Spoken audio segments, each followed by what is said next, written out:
Sean todos bienvenidos a un nuevo video tutorial de Aula Más. En este video vamos a resolver un ejemplo referente al cálculo del calor total de condensación y enfriamiento, referente al tema de calorimetría y cambios de estado. El presente ejemplo dice entonces lo siguiente: calcular el calor que se debe extraer de 40 gramos de vapor de agua a 100 grados centígrados para condensarlo y enfriarlo hasta 20 grados centígrados. Tenemos como datos la entalpía latente de vaporización para el agua, que es de 540 calorías sobre gramos, y el calor específico a presión constante para el agua líquida, C sub PL, que es igual a 1,0 calorías sobre gramo por grado centígrado. Vamos entonces a analizar el enunciado del presente ejemplo y a deducir la información en forma de variables, es decir, vamos a escribir las variables a encontrar y los datos que nos dan para ello. Tenemos entonces que determinar el calor total a extraer, que vamos a denotar como Q sub T, necesario para poder condensar una masa de agua que se encuentra inicialmente en estado vapor de 40 gramos. Nos indican que la temperatura inicial o temperatura en el punto número 1 es de 100 grados centígrados y la temperatura final, que vamos a denotar como T sub 2, va a ser igual a 20 grados centígrados. El proceso que ocurre es entonces el siguiente: partimos de agua en estado vapor a una temperatura de 100 grados centígrados, es decir, a la temperatura del punto de ebullición normal del agua. Y recordemos que cuando hablamos de puntos de ebullición o de fusión normales, en este caso que es de 100 grados centígrados, estamos hablando que son medidos a una presión de una atmósfera. Una atmósfera son entonces condiciones normales, que abreviamos como CN. Y recordemos que en este punto para el agua, la temperatura de ebullición, como es un proceso de enfriamiento, equivale a la temperatura de condensación, que es el proceso contrario, que se da en el mismo punto. Partimos entonces de agua en estado vapor a la temperatura de condensación. Y en este punto, recordemos que si extraemos energía calórica, podemos llevar ese vapor de agua a agua en estado líquido, porque en este punto se puede establecer un equilibrio líquido-vapor. Por tanto, si extraemos un calor de condensación Q sub C, podemos entonces condensar toda la masa de agua que se encuentra inicialmente en estado vapor al estado líquido, y posteriormente podemos extraer más energía calórica para llevar esta agua en estado líquido a una temperatura distinta de 100 grados centígrados. Recordemos que la condensación, en este caso el calor latente de condensación, o el calor de condensación, se da a una temperatura constante de 100 grados centígrados. Por tanto, pasamos el agua desde la fase vapor a la fase líquida sin variar la temperatura, pero luego nos dicen que vamos a extraer energía calórica para llevar esta agua líquida desde 100 grados centígrados hasta 20 grados centígrados.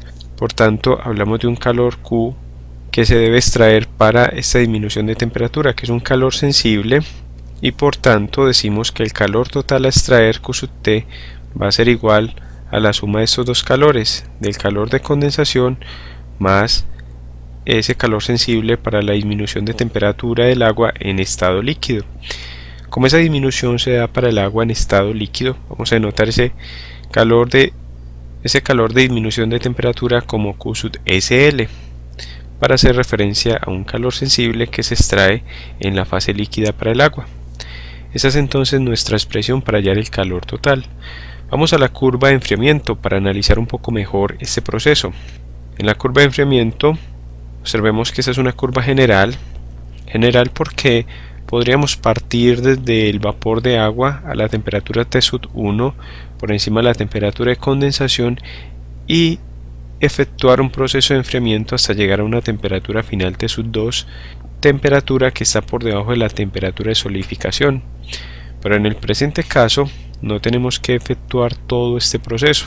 Observemos que vamos a partir desde este punto, de la temperatura de condensación para el vapor de agua, extraemos energía calórica para la condensación del agua y llegamos entonces a obtener agua en estado líquido sin disminución de la temperatura, y luego vamos a extraer un calor sensible que en esta gráfica se denota como Q2 para disminuir la temperatura del agua hasta un valor de 20 grados centígrados.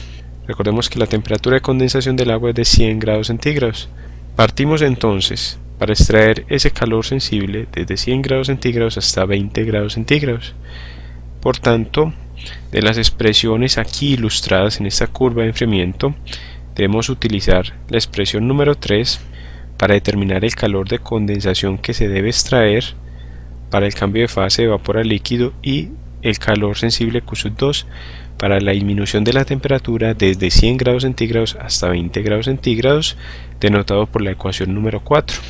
Observemos que hay una información adicional respecto de la temperatura de condensación. Observemos que es igual en magnitud a la temperatura de ebullición, porque como habíamos dicho, son procesos contrarios pero que se dan a un mismo valor de temperatura para una sustancia pura. En tanto que observemos la entalpía latente de condensación, nos dicen que es igual a menos la entalpía latente de vaporización. Lo mismo, la entalpía latente de solidificación es igual a menos la entalpía latente de fusión. ¿Eso qué quiere decir? Que como tenemos procesos contrarios que se dan en un mismo punto, recordemos que la vaporización es cuando pasamos de líquido a vapor y la condensación es cuando pasamos de vapor a líquido. Y para una sustancia pura, eso se da en un punto de ebullición equivalente a un punto de condensación normal.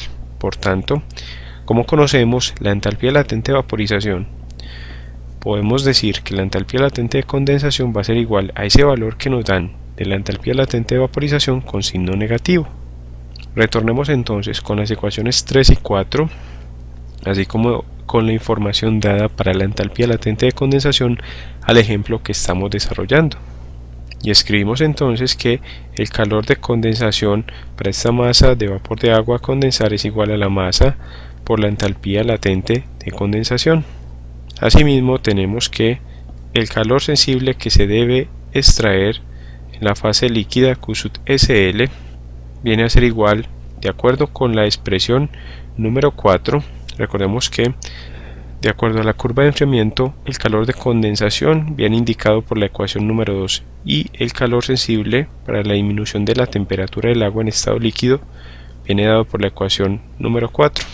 Recordemos que el calor de condensación, de acuerdo con la curva de enfriamiento, viene dado por la ecuación número 3, en tanto que la ecuación para la determinación del calor sensible a extraer para el agua en estado líquido viene dado por la ecuación número 4. Observemos nuevamente esas ecuaciones.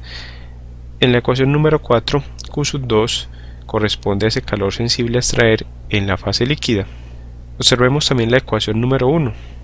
En esta ecuación número 1 tenemos entonces que el calor total va a ser igual a la suma de todos estos calores, en caso tal de que el proceso de enfriamiento se lleve desde la temperatura T(1) indicada en este gráfico hasta la temperatura final T(2), pero en este caso Q(1) es igual a 0, lo mismo que Q(S), el calor de solidificación, y Q(3) también son iguales a 0, por tanto la expresión para el calor total equivale a la ecuación número 1. Luego podemos decir que el calor sensible a extraer para el agua en la fase líquida es igual a la masa de agua implicada por el calor específico a presión constante del agua líquida por la temperatura final T(2) menos la temperatura inicial T(1). Y como habíamos dicho, esta ecuación para hallar el calor total equivale a la ecuación número 1. Por la información dada también de acuerdo con la curva de enfriamiento, la entalpía latente de condensación delta de H(C) viene a ser igual a menos la entalpía latente de vaporización, valor que nos dan y es igual a 540 calorías sobre gramo. Por tanto, la entalpía latente de condensación es igual a menos 540 calorías sobre gramo. Empecemos entonces desarrollando la ecuación número 3 para hallar el calor de condensación para esta masa de agua. Q(C), que es igual a la masa de agua implicada, 40 gramos por la entalpía latente de condensación, que es de 540 calorías sobre gramo. Cancelamos así las unidades de gramos con gramos y nos quedan unidades de calorías. Por tanto, decimos que el calor de condensación requerido Q sub C, y nos falta indicar el signo negativo para la entalpía latente de condensación. Luego tenemos más por menos que nos da menos 40 por 540, lo que nos da menos 21.600 calorías. Ahora nos falta determinar el calor sensible a extraer para la disminución de temperatura del agua, que podemos denotar también como Q sub 2, de acuerdo con el gráfico de la curva de enfriamiento general. Por tanto, decimos que el calor total Q sub T viene a ser igual al calor de condensación más el calor sensible Q sub 2, que se extrae para el enfriamiento del agua. Hasta este punto tenemos entonces agua líquida a 100 grados centígrados. Determinemos mediante la ecuación 4 el calor que se debe extraer para enfriar esa cantidad de agua líquida desde 100 hasta 20 grados centígrados. Determinamos entonces Q sub 2 como igual a la masa de agua implicada en este proceso, es decir, 40 gramos por el calor específico a presión constante del agua líquida, que nos indican como 1,0 calorías sobre gramo por grado centígrado. Y ahora multiplicamos por la variación de temperatura. Tenemos 20 grados centígrados, que es la temperatura final, menos 100 grados centígrados, que es la temperatura inicial. Resolvamos primero para esta diferencia de temperaturas. Primero podemos suprimir paréntesis. Tenemos entonces más 20 grados centígrados y tenemos menos por más, que nos da menos 100 grados centígrados. Eso nos da menos 80 grados centígrados. Y decimos entonces que esta variación de temperatura es de menos 80 grados centígrados. Nos queda entonces la siguiente expresión, que el calor sensible Q sub 2 va a ser igual, cancelando unidades de gramos con gramos, grados centígrados con grados centígrados. Q sub 2 es igual a 40 por 1 por menos 80. Observemos que todo esto queda en unidades de calorías, que son las unidades que nos quedan. Es así como el calor sensible Q sub 2 viene a ser igual a menos, observemos que tenemos más por más, que nos da más, y más por menos, que nos da menos 40 por 80, lo que nos da menos 320 calorías. Tenemos entonces el calor de condensación Q sub C y el calor sensible Q sub 2 a extraer, y estos valores los vamos a utilizar para hallar el calor total que se debe extraer para la condensación y el enfriamiento. Vamos a resumir los valores obtenidos hasta el momento y luego los reemplazaremos en la ecuación número 1.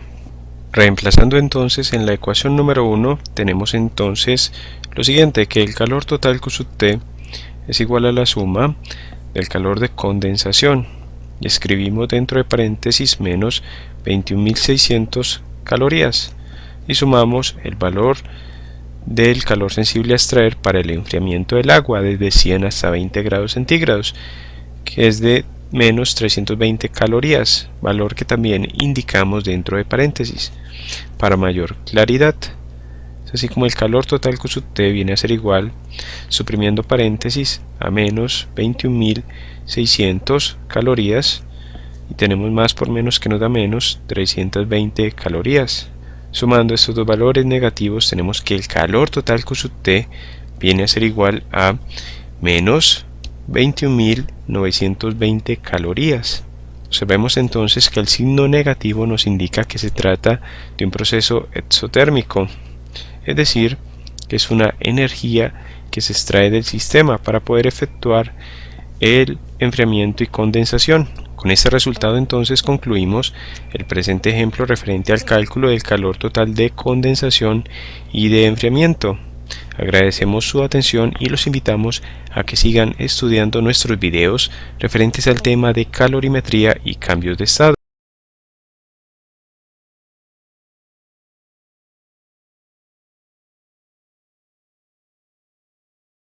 Gracias por tu atención. Te invito a que sigas estudiando con nuestros videotutoriales y a suscribirte a nuestro canal de Aula Más, tu canal para aprender más.